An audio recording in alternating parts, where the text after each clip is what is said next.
புண்ணியம் அப்படிங்கிறது தெளிவான அறிவுக்கு தான் புண்ணியம்னு பேர். பவித்திரம்னா அந்த தெளிவான அறிவை கொடுக்கக்கூடிய தன்மை. பாபம்னா குழப்பமான புத்தி. சிவம்னா மங்களம்.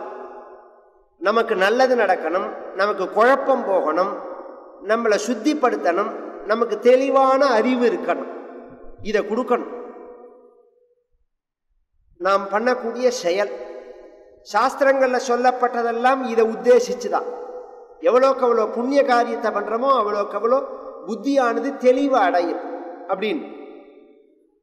இந்த பாரதம் அப்படிங்கிற இந்த புண்ணிய நதியில ஒருத்தன் குளிச்சான்னா கிம்தஸ்ய புஷ்கர ஜலைஹி அபிஷேச்சனேன்னா, புஷ்கரம்ங்கிற நதியில போய் குளிக்க வேண்டிய அவசியம் என்னன்னு கேட்கிறார்.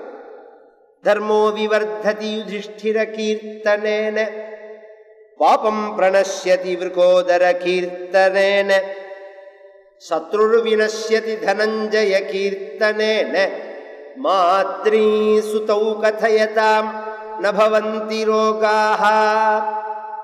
இதுல பஞ்சபாண்டவர்களை பத்தி சொல்லப்பட்டிருக்கு. பஞ்சபாண்டவர்கள் தான் இதுல கதாநாயகர்கள். கிருஷ்ணன்கிறது எக்ஸ்ட்ரா கேரக்டர் தான். கிருஷ்ணனை அடிப்படையா வச்சுதான் பாரதம்னாலும் அப்ப பாகவதம்னு ஒருத்தரை பண்ணிருக்க வேண்டாமே. ஏன்னா அங்க அங்க அங்க ஸ்ரீதர சுவாமிகள் அவதாரிக்க வைக்கும் போதே அததத்திர பகவானு ஸ்ரீ வேதவியாசா நானா புராண சாஸ்திர பிரபந்தைஹி சித்தப்பிரசமம் அலபமானஹ தத்ர தத்ர அபரிதுஷ்யன்னு ஸ்ரீ நாரதோபதேசதா கேவலம் பகவத்குண அனுவர்ணன பிரதானம் பாகவத சாஸ்திரம் பிராரிக்ஷு அப்படிங்கிறார். பல புராணங்களை வேதவியாசர் பண்ணியிருந்தாலும் பகவானை பத்தி விரிவாக சொல்லலை அப்படிங்கிற குறை நிவர்த்தி ஆவதற்காக பாகவதம்ங்கிறத பண்ணினார். அப்ப அதுலேருந்து மற்ற புராணங்கள் எல்லாம் பகவத்குணத்தை விரிவாக சொல்லலை, எல்லாம் சொல்லியிருக்கு. அதுல இந்த பாரதத்தை பொறுத்த பரிந்தும் இதுல கதாநாயகர்கள் பஞ்சபாண்டவர்கள் தான். தர்மபுத்திரரை பத்தி நாம் சொல்லி கேட்டோம்னா தர்மம் விருத்தியாகும். பீமனை பத்தி சொல்லி கேட்டா பாபம் பிரணஷ்யதி விருகோதர கீர்த்தனேன, பாபம் போகும். எல்லாம் சூக்ஷ்மமான விஷயம்.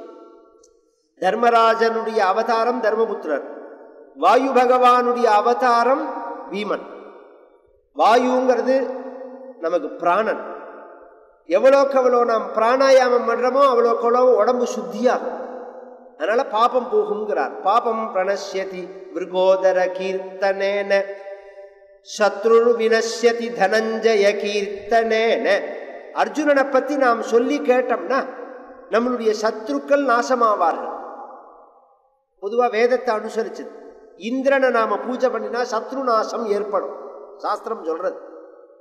இந்திரனுடைய அம்சம் அர்ஜுனன்கிறதுனால சத்ரு நாசம் ஏற்படும். இப்போ ஒரு கேள்வி வரும், சத்ருக்கள் நாசமாகணுங்கிறதுக்காக ஒரு பூஜையா, சத்ருக்கள் நாசமாகணுங்கிறதுக்காக ஒரு யாகமா? அப்படி உண்டா அப்படின்னு ஒரு கேள்வி வருமோ. அப்படி பண்ணலாமா அப்படின்னு மேலோட்டமா அந்த சப்தத்தை மட்டும் கேட்கக்கூடாது. சத்ரு பாவன்னா இங்க நம்ம சாஸ்திரங்கள் யாரும் அழியணுங்கிறத சொல்லவே இல்லை. லோகா சமஸ்தா சுகினோ பவந்துன்னு சொன்ன ஒரே மதம் ஹிந்து மதம் தான். உலகத்துல உள்ள அத்தனை பேர்களும் நன்னா இருக்கணும் அப்படின்னு. பின்ன இப்ப என்ன தன் எதிரியா நினைக்கிறார் அப்படின்னா அவர் அழிஞ்சு போகணும்னு நான் நினைக்க கூடாது. பின்ன அந்த எதிரியா நினைக்கிற எண்ணம் அழிஞ்சு போகணும்னு நினைக்கிறது. நம்ம சாஸ்திரமே அதை தான் திருப்பி திருப்பி சொல்றது, சத்ரு பாவம் போகணுங்கிறது. பிரகலாதனே பகவான்கிட்ட வரன் கேட்கும் போது சொஸ்யஸ்து விஸ்வஸ்ய கல பிரசீததாம்னா, இந்த உலகத்துல உள்ள கெட்டவர்களும் சௌக்கியமா இருக்கணும்னா, அயோக்கியர்களும் சௌக்கியமா இருக்கணும்னா, அதுக்கு நரசிம்ம பகவான் சொன்னார், அயோக்கியன் எப்படி சௌக்கியமா இருக்க முடியும் பிரகலாதான்னு கேட்டான். அயோக்கியத்தனம் பண்ணினா அவன் அழிஞ்சுதானே போகணும், அவன் எப்படி சௌக்கியமா இருக்கலாம்? அதுக்கு பிரகலாதன் சொல்றான், அந்த அயோக்கியனும் உன் புள்ளதானேன்னு. நல்லவன் மட்டும் உன் குழந்தைகள் இல்லையே, எல்லாமே பகவானுடைய குழந்தைகள் தானே. அப்ப அந்த கெட்டவன் அழிஞ்சு போக கூடாது. கெட்ட தனம் அயோக்கியத்தனம் அவன்கிட்டேந்து மாறணும், அவன் நல்லவனா மாறணும். அதுதான் நாம பிரார்த்திக்கிறது, நம்ம சாஸ்திரங்கள் சொல்றது.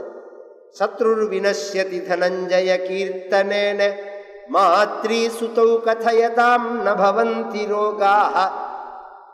நகுல சகதேவர்களுடைய கதையை சொல்லி கேட்டோம்னா ரோகங்கள் நிவர்த்தியாகும்.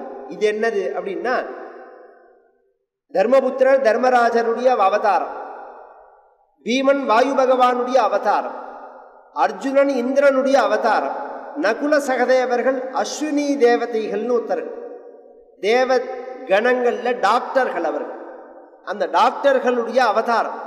அதனால அவர்களை நாம அந்த அஸ்வினி தேவதர்கள் கண்டுபிடிச்ச மந்திரி தான் அந்த செவனப்பிராசன் சொல்றமே. அது அது அந்த பேரு அந்த மருந்தாங்கிறது சந்தேகம்.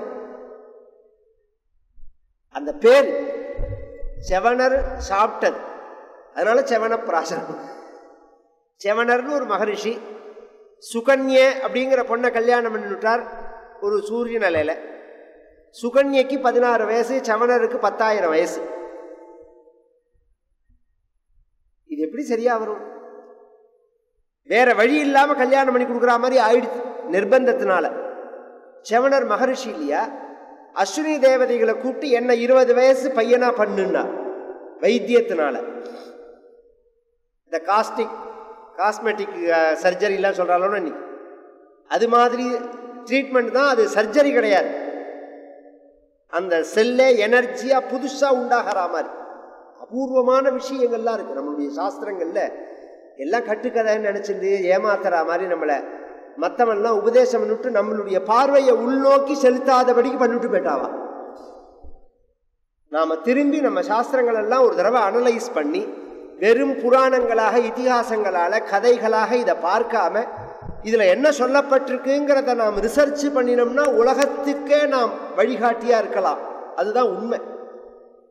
இந்த செல் ட்ரீட்மெண்ட்னு இன்னைக்கு சொல்றா பத்தில, அதை பண்ணக்கூடிய வைத்தியத்தை அவர்கள் பண்ணி 20 வயசு பையனா பண்ணிட்டான் இந்த செவனரை. இந்த மருந்து அதனாலதான் செவன் பிராசன்ங்கிறதுக்கு அந்த மருந்துக்கு அதான் பெயர். இந்த செல்லை ஆயுளோட வைக்கும், எனர்ஜியா வைக்கும், அந்த வார்த்தக்கியத்தை தள்ளி போடும்.